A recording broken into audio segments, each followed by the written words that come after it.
Observamos el mundo para comprenderlo y para poder evolucionar. La inteligencia nos ha permitido forjar herramientas para comprender lo pequeño y lo infinitamente grande. Desde hace más de un siglo, psicólogos, biólogos, genetistas y neurocientíficos la diseccionan, la analizan y la miden. Hemos inventado los ordenadores y caminado sobre la Luna. Pero contrariamente a lo que podríamos creer, nuestra inteligencia individual no ha aumentado. Hoy en día, la ciencia explora las diferentes facetas de nuestra inteligencia. Pero, ¿saben en realidad los científicos qué es la inteligencia?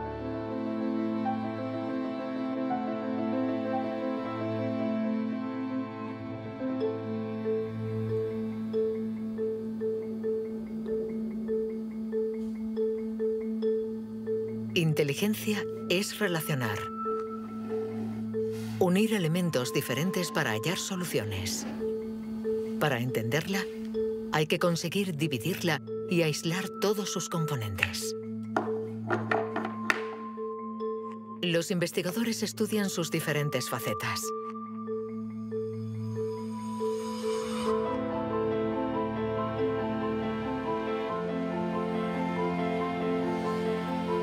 Para medir la inteligencia, una de las primeras propuestas ha sido medir la velocidad a la que reacciona el cerebro. Este es el método que el profesor Tenny Yanois ha utilizado. Él ha comparado nuestro tiempo de reacción con el de nuestros ancestros. Y los resultados de su estudio no nos favorecen.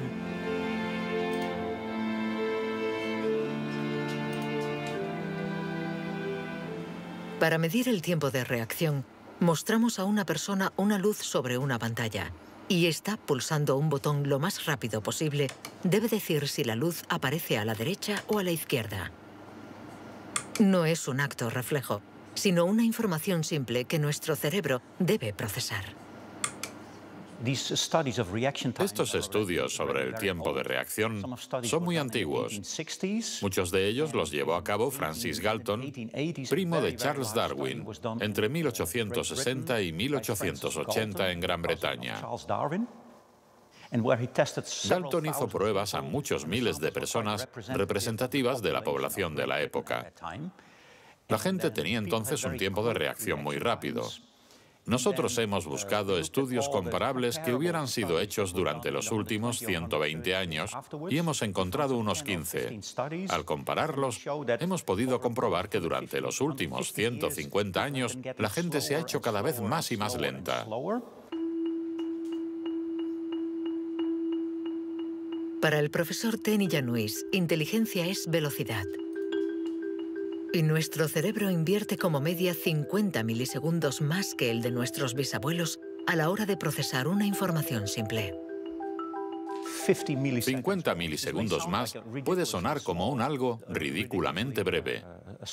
Pero si pensamos en las miles y miles de decisiones que debemos tomar cada día, y somos un poco más lentos en cada decisión, esto puede tener consecuencias muy, muy importantes.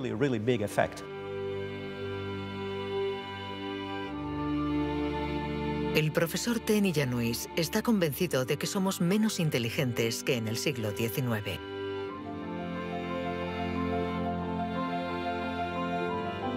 Y la prueba está en la increíble capacidad de invención de este periodo, marcado por una explosión de las innovaciones, de la creatividad, de las ideas.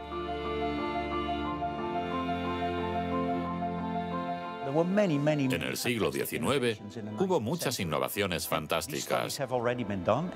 Hay estudios que muestran que el número de inventos por habitante era 4 veces mayor que hoy en día. El profesor Tenny Yanois piensa que nuestra inteligencia está en declive desde hace por lo menos 150 años.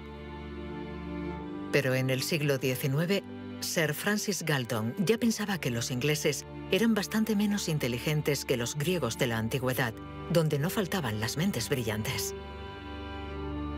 Entonces, y los predecesores de los griegos, los hombres prehistóricos. Es extremadamente difícil medir su inteligencia. Sin embargo, en el Instituto Max Planck de Leipzig intentan responder a esta pregunta reconstruyendo el cerebro de nuestros antepasados de la prehistoria.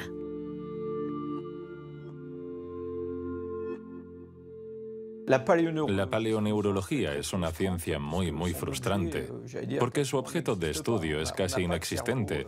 No hay cerebros fósiles. Lo que sí tenemos es la caja que contenía este cerebro.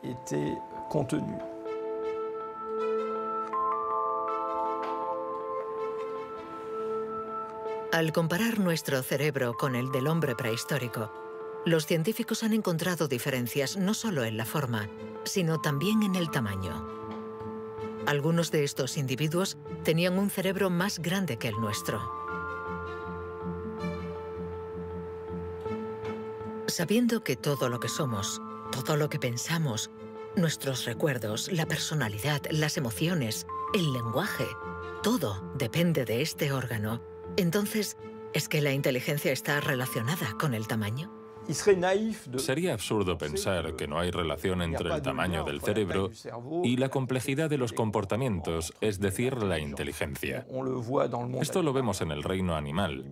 Los animales llamados más inteligentes, en particular los cetáceos y algunos tipos de delfines, por ejemplo, tienen cerebros muy grandes, con un gran número de neuronas. Por lo tanto, encontramos en ellos algo que también encontramos en los grandes primates y en el hombre.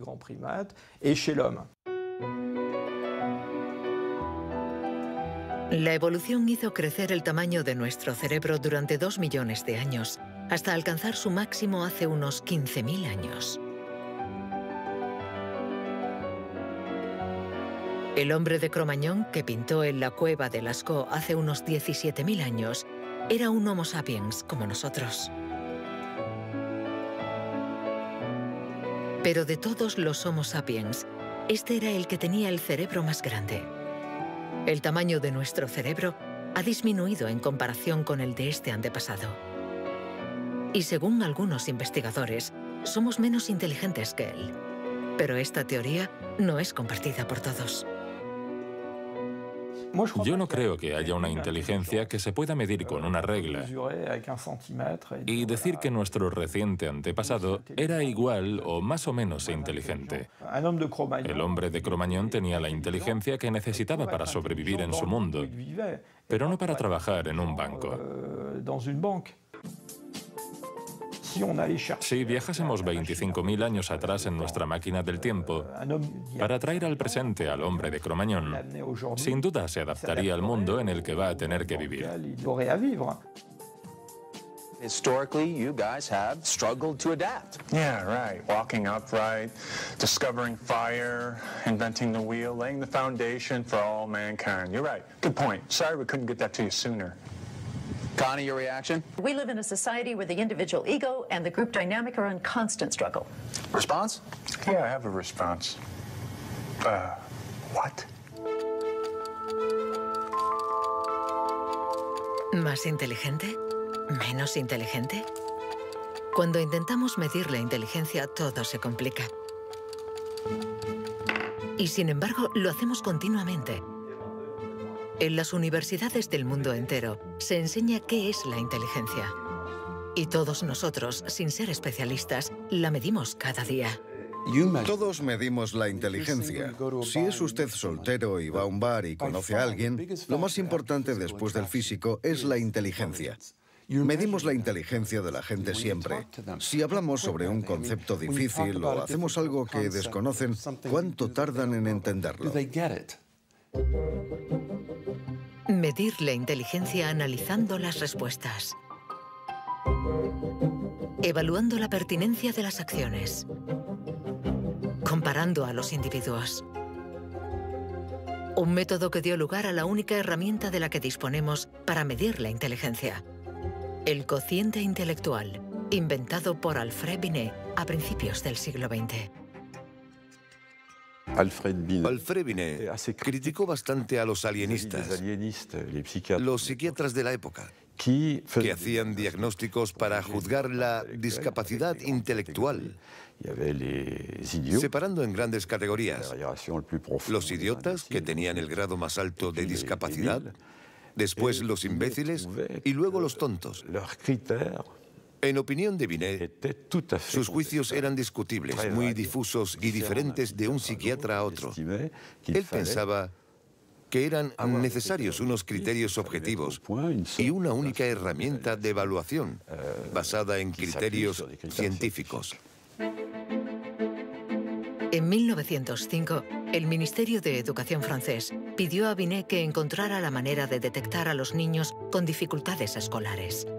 Él no tenía ninguna teoría sobre la inteligencia, pero observando a sus hijas, pensó que podría hacer una evaluación a partir del razonamiento, la capacidad de comprensión y la memoria.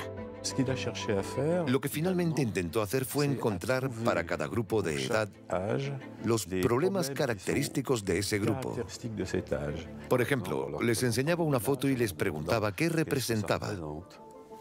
Señaló que los niños de 3 años enumeraban lo que había en la imagen. Hay un señor, una señora, un banco, un árbol. Los de 7 u 8 años describían la imagen. Hay un señor y una señora sentados en un banco. Y por último, los de 12 años interpretaban la imagen. ¿Están tristes? ¿O bien el señor está enfermo? Y cosas así. Así, Binet desarrolló junto a Théodore Simon el primer test de inteligencia. Había nacido el clásico test de la edad mental. Es la relación entre la edad mental dada por el resultado del test y la edad real de la persona.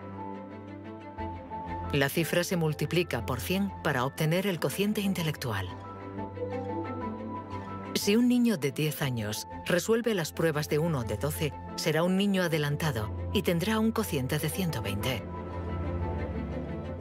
La idea era relacionar el rendimiento de un individuo con el de otros individuos comparables, es decir, los que están exactamente en la misma categoría de edad, la misma cultura, etc. Y, obviamente, partiendo de una serie de puntuaciones en la prueba para una edad determinada. El cociente intelectual es la posición de un individuo comparado con el rendimiento de otros que son como él o ella, es decir, de la misma edad. Le damos al cociente intelectual un poder exagerado, porque pretende medir una cualidad tan particular como la inteligencia.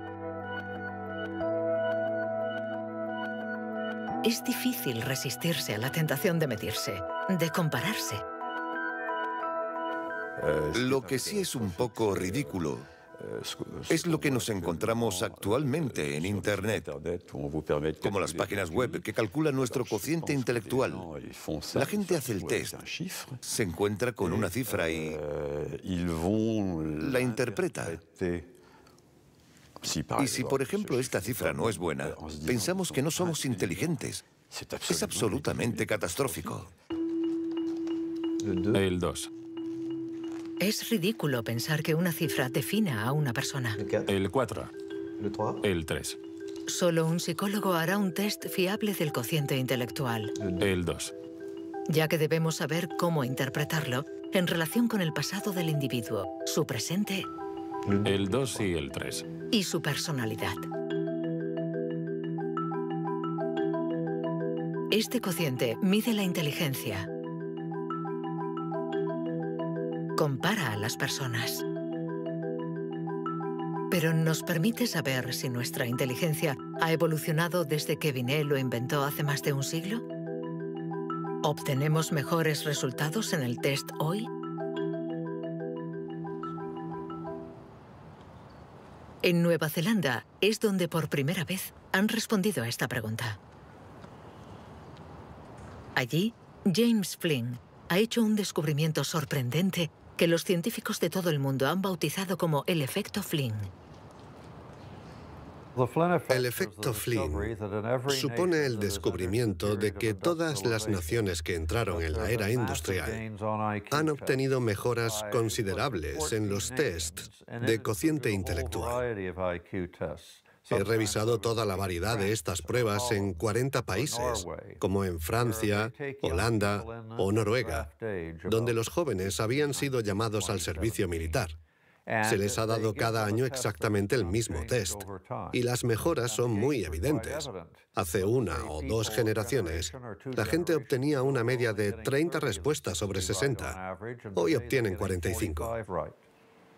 Después de evaluar decenas y decenas de estudios, James Flynn ha mostrado que desde hace más de 60 años obtenemos mejores resultados en estos test. ¿Quiere esto decir que ahora somos más inteligentes que nuestros abuelos? Un cambio en el cociente intelectual no significa necesariamente un cambio en la inteligencia. Pongamos un ejemplo. Una persona hace hoy el test por primera vez. Si hace el mismo test al día siguiente, existe un efecto de aprendizaje. Su puntuación va a ser más alta, pero no quiere decir que se haya hecho más inteligente. Solo significa que se ha familiarizado con el test. El aumento del cociente intelectual se debe en gran medida al entorno, mejor alimentación y mejor educación. Nuestro cociente aumentaría de 2 a 3 puntos por cada año de escuela, y los años de escolarización han pasado de una media de 6 a principios del siglo XX a los 11 años de hoy en los países industrializados. Todos estos cambios añadidos han incrementado los resultados. Cuando realizamos un test hoy, estamos preparados en la medida en que la escolarización y otra serie de factores nos han dado la capacidad de aplicar nuestra lógica de forma abstracta. Es decir, que podemos ver una serie de números y acertar el siguiente.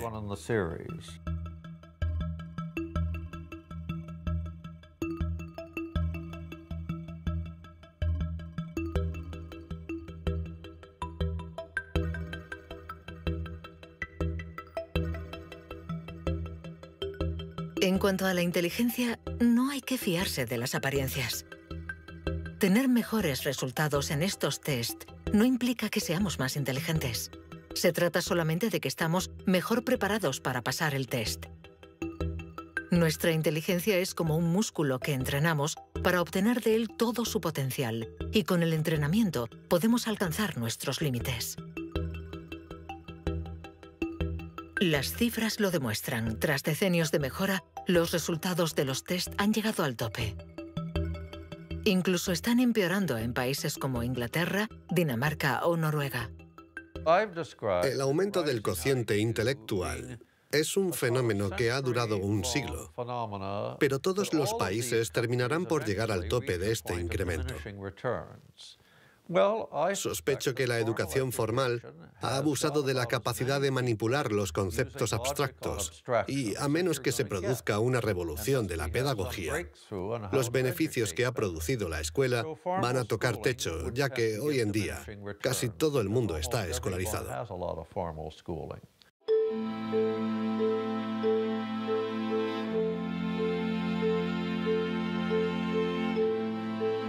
Un cociente estancado. Cerebros cada vez más lentos y más pequeños. ¿Dónde está nuestra inteligencia? Las primeras herramientas para medir la inteligencia se inventaron hace más de un siglo. Y todavía estamos influenciados por las teorías de Sir Francis Galton y Alfred Binet. Pero hoy podemos llegar más lejos. En lugar de medir lo que la inteligencia produce, pongamos nuestra atención en el órgano que produce la inteligencia.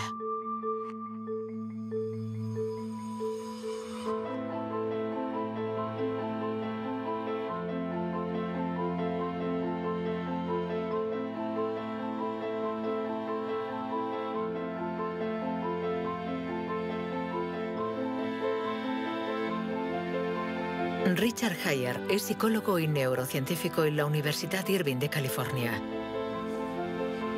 Desde hace más de 30 años, intenta averiguar cómo es un cerebro inteligente.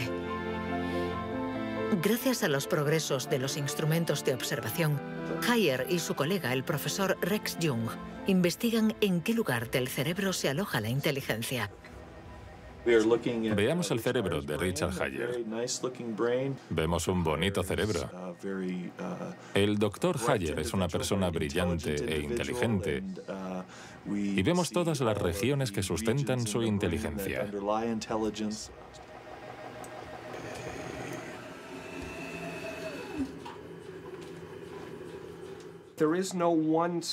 No existe ninguna zona en el cerebro a la que podamos llamar centro de inteligencia.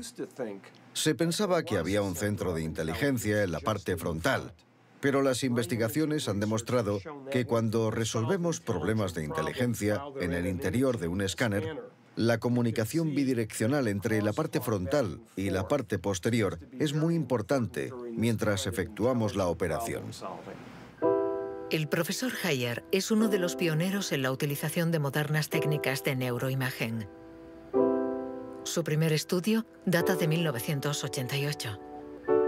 Hasta entonces, nadie había utilizado estas herramientas para investigar la inteligencia. Hemos encontrado áreas del cerebro que se activan cuando hacemos un test de inteligencia. Pero lo más sorprendente ha sido que cuanto más activas estaban estas áreas, menos buenos eran los resultados de dichas pruebas. Esto es lo contrario de lo que esperábamos. En el mundo de la ciencia, encontrar un resultado opuesto a lo esperado es realmente interesante.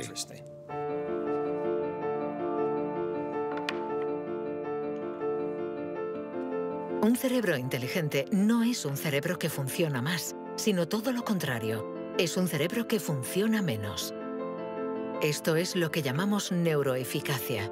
Ser inteligente consiste en resolver un problema con el mínimo esfuerzo.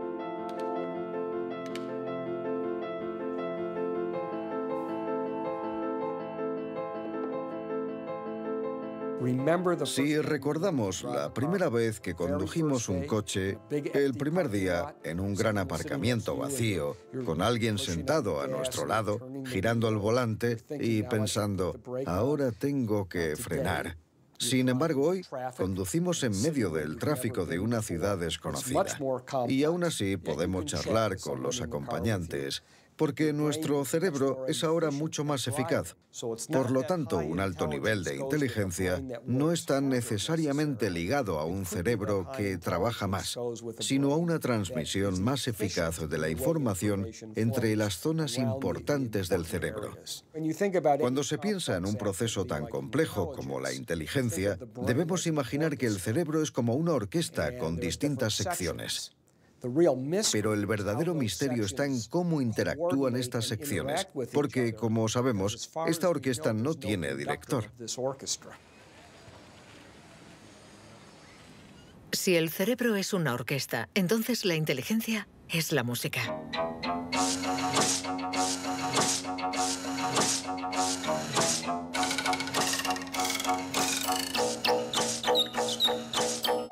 Cuando empezamos a interpretar la partitura, nunca sabemos cómo van a tocar juntos los músicos.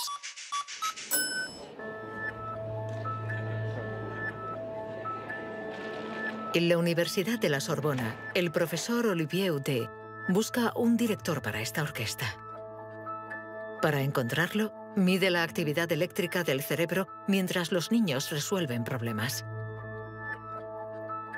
Lo que le interesa es lo que él mismo llama bugs de inteligencia. Mostramos a un niño una imagen con 1, 2, 3, 4, 5 babars separados y 5 babars juntos. Y le preguntamos si hay el mismo número de babars en la parte de arriba y en la de abajo.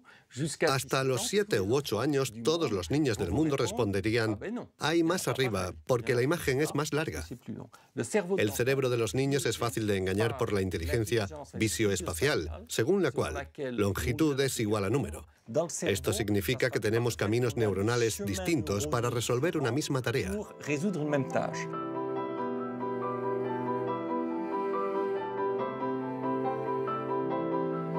Contar o medir. Hay muchas soluciones para un mismo problema, y nuestro cerebro está continuamente luchando para inhibir las estrategias negativas. Lo que queremos mostrar, y esta es la originalidad de nuestro laboratorio, es que la inhibición es sin duda el proceso clave y positivo de la inteligencia, porque nos permite resistirnos a nosotros mismos. Resistirnos a nosotros mismos es aprender a controlar las interferencias que perturban a nuestra inteligencia. El test de Stroop es uno de los métodos de observación de estas interferencias. Consiste en decir el color de una palabra sin leerla. Azul, amarillo, rojo, amarillo, verde. ¿Rojo, verde? ¿Verde? ¿Rojo? Verde, amarillo. Amarillo, rojo. amarillo, amarillo, rojo. ¿Amarillo? ¿Rojo? Amarillo, amarillo.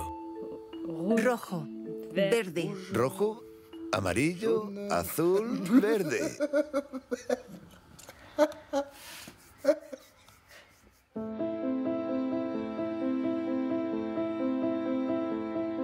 Para resolver un problema usamos diferentes regiones del cerebro unidas entre sí, pero que a veces entran en competencia. Pero ¿cómo se comunican las diferentes regiones? Este tema le interesa al profesor Douglas Fields, del Instituto Nacional de la Salud de Washington. El cerebro está hecho de dos clases de tejidos, materia blanca y materia gris. Todos hemos oído hablar de la materia gris, que es donde se encuentran las neuronas, en la superficie del cerebro. Pero debajo hay miles de conexiones, de cables, de axones que conectan las neuronas formando circuitos. Y es de color blanco porque estos axones están aislados por una membrana celular llamada mielina.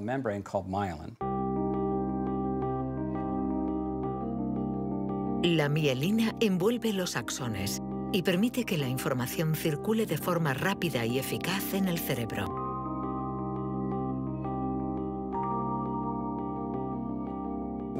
Cuando nace un niño, su cerebro no está maduro.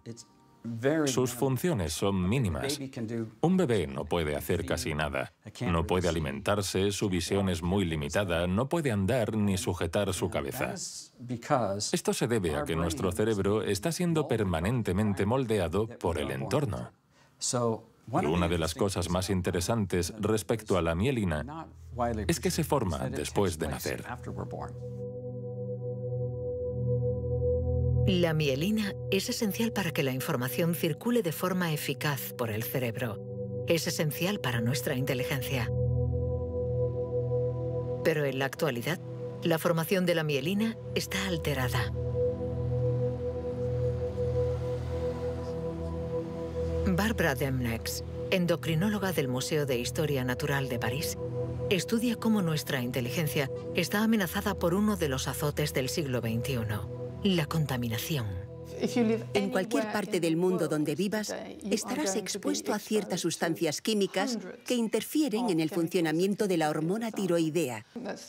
Esta es la hormona producida por la glándula tiroides que está en la base del cuello.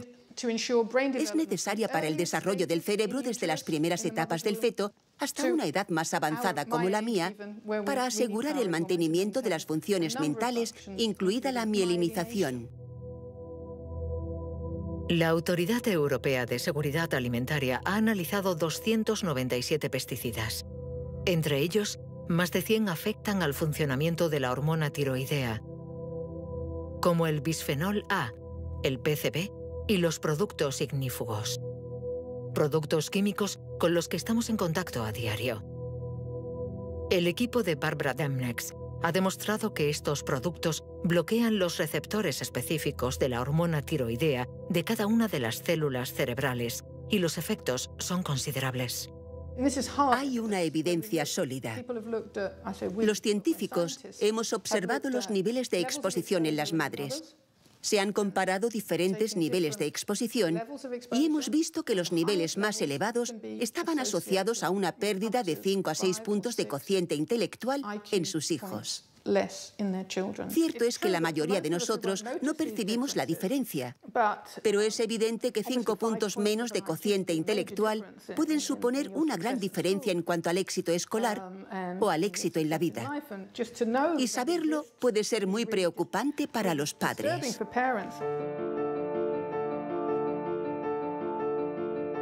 Nuestra inteligencia nos ha permitido crear un mundo complejo, pero a costa de degradar el medio ambiente.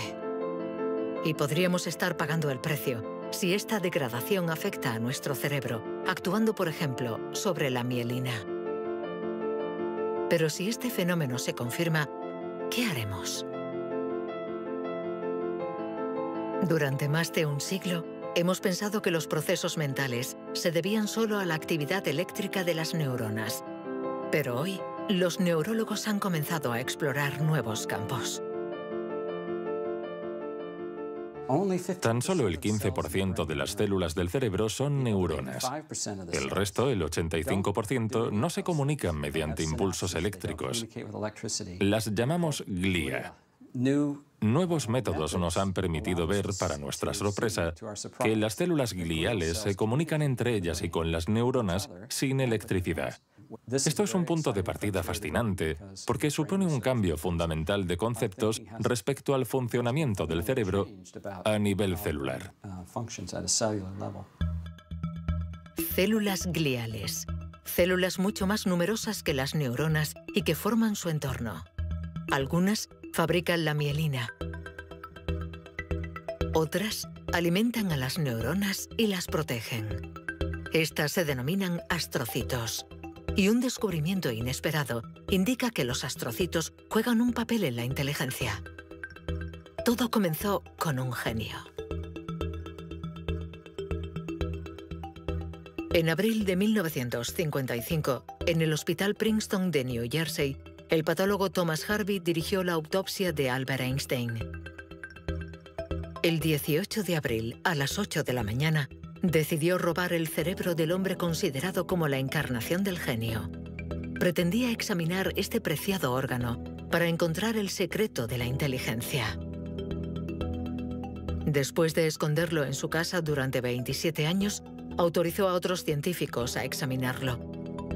Estos descubrieron en el cerebro de Einstein lo que podría ser el secreto de su inteligencia.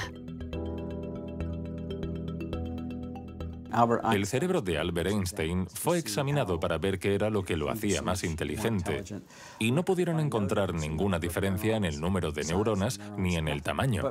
No había nada, excepto que su cerebro tenía más astrocitos. Esto llamó la atención de mucha gente sobre el papel de los astrocitos en la inteligencia. Los astrocitos. Células gliales identificadas hace más de un siglo. Aunque en los últimos años, los científicos han comprendido que su función no era mucho más compleja de lo que imaginaban. Los astrocitos sirven para muchas cosas. Controlan la sinapsis, controlan el flujo sanguíneo en el cerebro, alimentan a las neuronas, reaccionan a las heridas.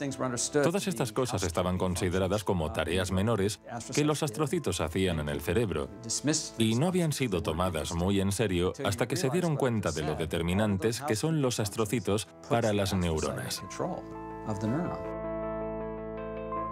Un astrocito humano controla cientos de neuronas, muchas más que, por ejemplo, un astrocito de ratón. Basándose en esta observación, un equipo de la Universidad de Rochester ha realizado un experimento fascinante. Para entender mejor la inteligencia humana, han decidido cruzar la barrera de la especie y han trasplantado astrocitos humanos en el cerebro de un ratón. Hemos trasplantado astrocitos humanos en ratones y el trasplante invadió literalmente todo su cerebro. Cuando lo revisamos un mes después, pudimos ver que allí donde habíamos realizado el injerto, este ocupaba un lugar discreto. Un año más tarde, todo el cerebro se había injertado a sí mismo. Todas sus células habían sido literalmente reemplazadas por células humanas. Y nos dimos cuenta de que estos ratones tenían más memoria y más capacidad de aprendizaje que los no injertados. Para comprobar las capacidades de los ratones con el cerebro modificado, los metieron en un laberinto. Resultado: los injertados encontraron la salida 2 veces más rápido que los no injertados. Este experimento no deja lugar a dudas. Los astrocitos favorecen la memoria y el aprendizaje. Juegan un papel clave en nuestra inteligencia.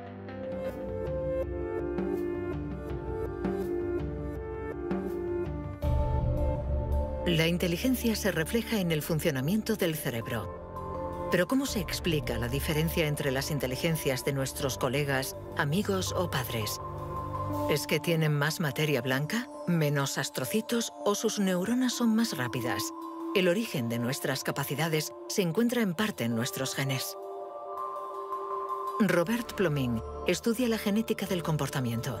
En sus investigaciones ha visto crecer a miles de niños y gracias a ello espera poder encontrar los genes que influyen en la inteligencia.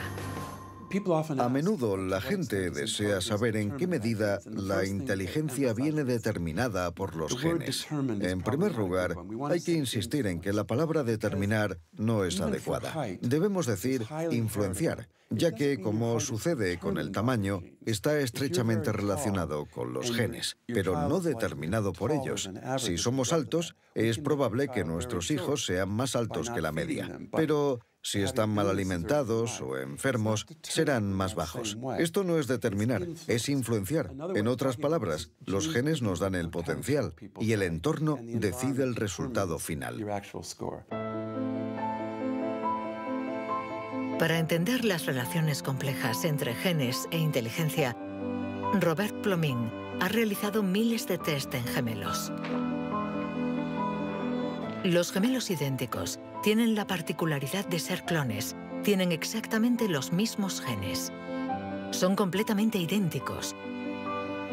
Mismo pelo, mismos ojos, pero ¿tienen los mismos resultados en los test de inteligencia? La respuesta es sí. Sus resultados se parecen mucho más que los de otros hermanos. Esta es la prueba de que, sin ser completamente determinantes, los genes sí juegan un papel crucial. La mayoría de los países del mundo, más de 100, dispone actualmente de registros de gemelos porque reconocen la importancia del método gemelar a la hora de calcular la influencia de los genes. La siguiente etapa de nuestras investigaciones consiste en encontrar los genes responsables de la inteligencia. Para esto, Robert Plomin ha utilizado chips de ADN capaces de detectar más de 1 millón de marcadores genéticos. Comparando el ADN de los que tenían buenos resultados en los test, Plomin quería saber si ciertos genes se dan con más frecuencia. Pero la identificación precisa de estos genes es mucho más complicada de lo que esperaba.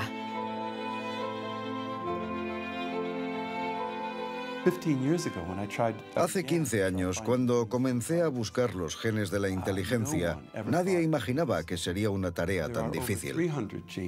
Pudimos identificar más de 300 genes que influyen sobre la inteligencia.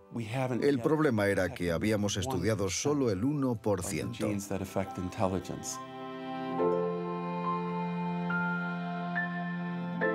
La inteligencia está influenciada por la interacción de muchos miles de genes que conforman una red increíblemente compleja. Además, producen efectos distintos en función de la región del cerebro donde actúen. Antes pensábamos que el cerebro funcionaba por áreas. Esta área controla el lenguaje, esta hace otra cosa. El cuerpo calloso comunica los hemisferios. Hoy nos hemos dado cuenta de que esto era ficción y que el cerebro actúa de forma más global. Desde un punto de vista genético, se ve más claro todavía, ya que la mayoría de los genes que actúan sobre el cerebro actúan sobre muchas regiones del cerebro. Paso a paso vamos entendiendo nuestra inteligencia. Los científicos afinan las herramientas para medirla, pero la cuestión es cómo las vamos a utilizar.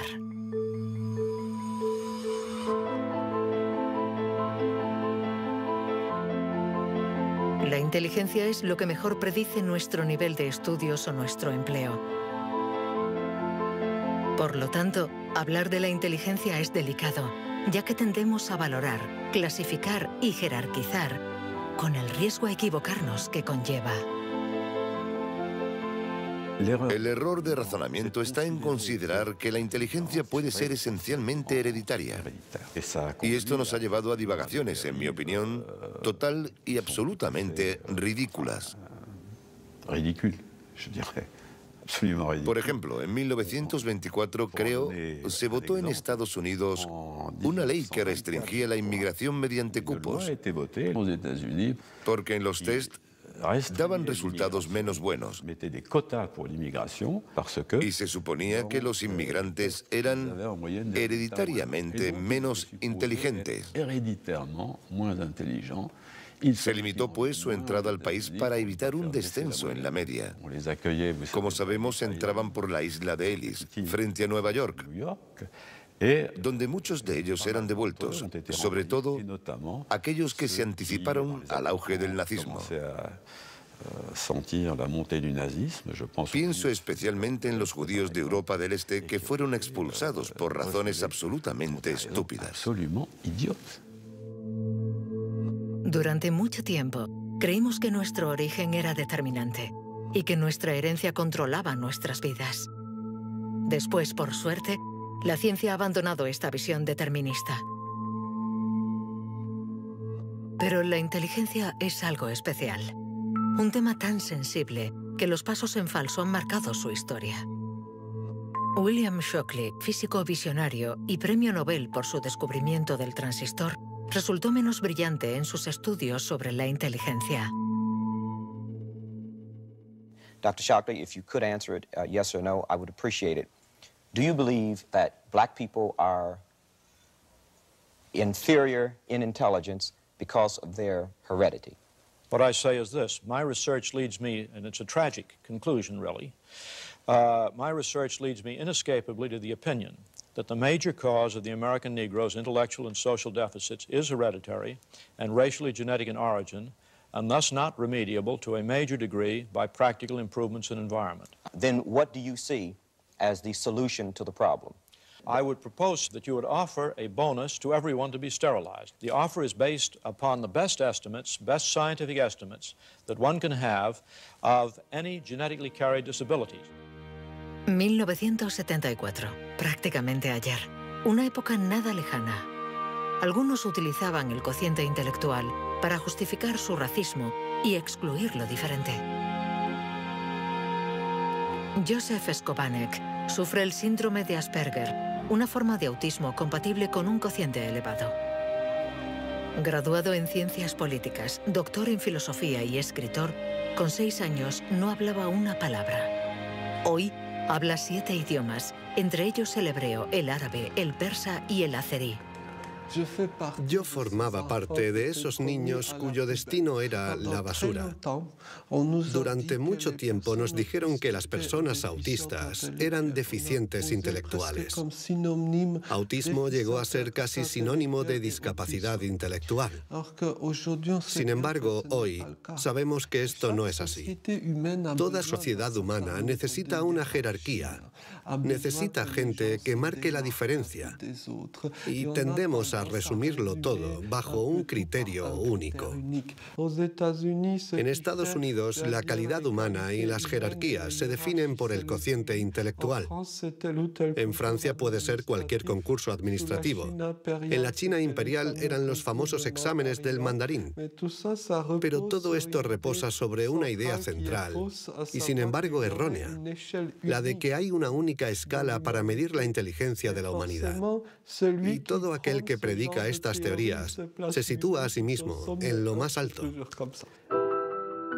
La inteligencia como escala única de la humanidad. ¿Pero se puede definir lo humano desde una sola dimensión? ¿Podemos ser definidos tan solo por la inteligencia cuando ella misma tiene tantas facetas distintas?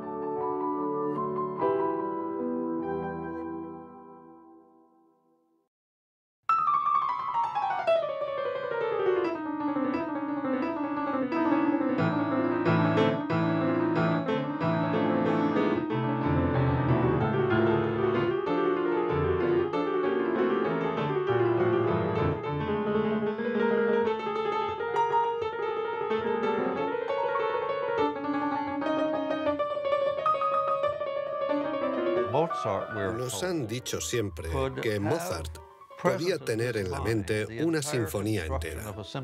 Cuando escuchamos una sinfonía, debemos seguirla a medida que se desarrolla en el tiempo. Sin embargo, él la veía en su totalidad. Viene a ser la clase de complejidad mental de un matemático cuando tiene en mente 7 u 8 fórmulas y conoce todas las conexiones posibles entre ellas. Pero siempre podemos argumentar. ¿La inteligencia musical es inteligencia? No importa. Lo que importa es que existe y que aquellos que la poseen no tienen necesariamente un cociente intelectual elevado.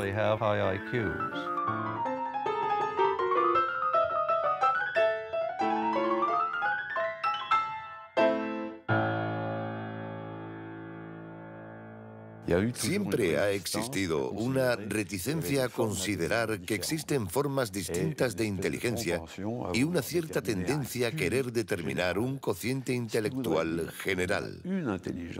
Una única escala de inteligencia donde podemos situarnos por encima o por debajo.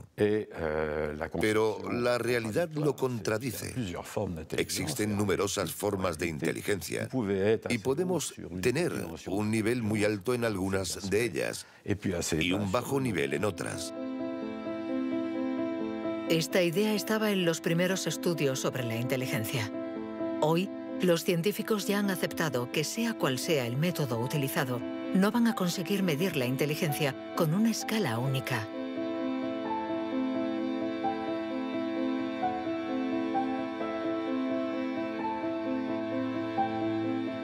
En la Universidad de Nuevo México, el profesor Rex Jung está convencido de que para resolver cualquier tipo de problema usamos distintos tipos de razonamiento. Y lo que llamamos inteligencia no es sino uno más de ellos. Creo que la creatividad es otro modelo de funcionamiento del cerebro y lo que intento averiguar es si es diferente a la inteligencia o similar. ¿Estamos hablando de lo mismo o de algo distinto? Y he llegado a la conclusión de que la creatividad es un proceso de razonamiento básicamente diferente.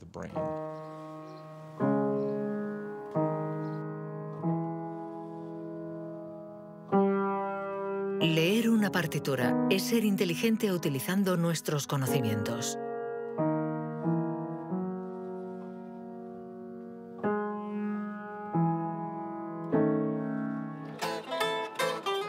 Improvisar es ser inteligente inventando y siendo creativo.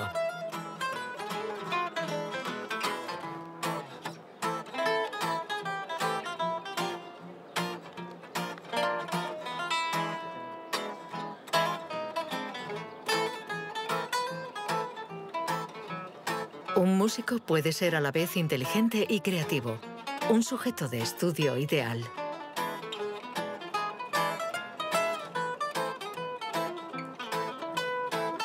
El profesor Jung ha estudiado numerosos cerebros para saber cómo pueden coexistir inteligencia y creatividad. Trabajo sobre la hipótesis de que son complementarias y que hay dos redes diferentes en el cerebro que cooperan para permitirnos razonar. Una es un tipo de razonamiento inteligente y la otra un tipo de razonamiento creativo. Y las dos son extremadamente importantes. Estamos muy cerca de comprender cómo funcionan. Nuestra teoría es que la red de la inteligencia se sitúa sobre todo en la superficie del cerebro. Con la creatividad las cosas son diferentes, porque depende principalmente de la llamada red de modo por defecto, situada en el interior del cerebro. Estas dos redes intercambian permanentemente información para que podamos resolver los problemas que nos plantea el mundo en que vivimos.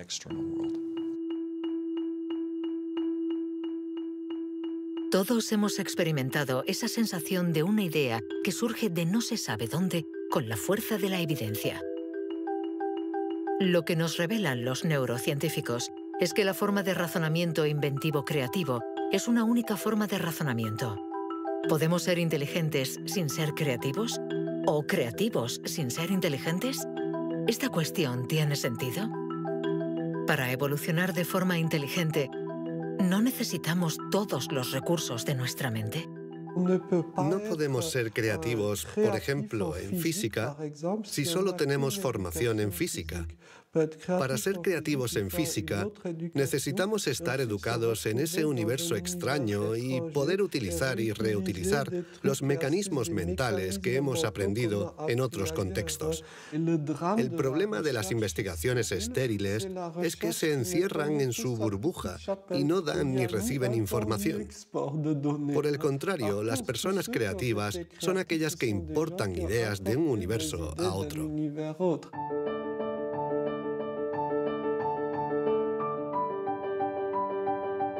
Los hilos se tejen. El cuadro se completa. Los científicos ensamblan poco a poco las diferentes piezas de nuestra inteligencia. Pero el mundo evoluciona y la inteligencia también. El cerebro está en permanente evolución y permite que la inteligencia se adapte a los problemas que debemos resolver, por múltiples y variados que estos sean. Cuando era niño, sabía que yo no funcionaba como los demás y era consciente de ello. Esto me hizo reflexionar y me llevó a imaginar un mundo plural. Un mundo donde no hubiera una única forma de clasificar y de medir, sino muchas. Lo que quiero decir es que la verdadera inteligencia humana no está en pensar de forma plural y saber tener en cuenta distintas formas de entender el mundo y no solo una.